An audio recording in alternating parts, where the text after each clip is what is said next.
think it starts with a security risk assessment. That's what it comes down to, right? Understanding how and where the practice has risk. That's what it is. I mean, that's what we all do on this call. We help mitigate risk. And if you don't know where to even start, can't be effective, right? You'll just waste money, hand over fist throwing it at technology. But, Steve used a terminology before called attack surface. That's critical, right?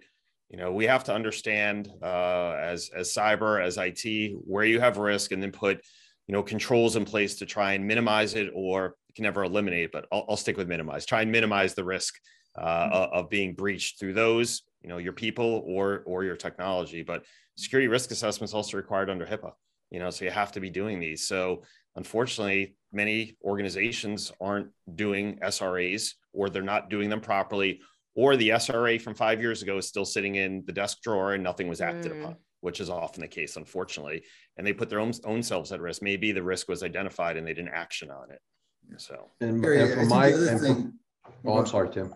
No, I would say the other thing I would add to that too, right, is the fact that this attack surface is growing every single day, right? So that 5 years, that SRA from 5 years ago does not really apply today. Even if you have it, it's not relevant.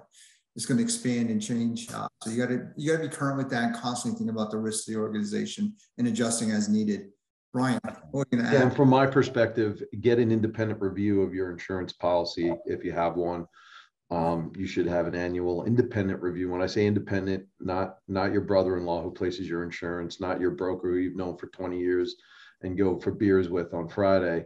You should have an independent review of the program. There is no standard cyber insurance policy. It is 100% customizable, and should fit your needs.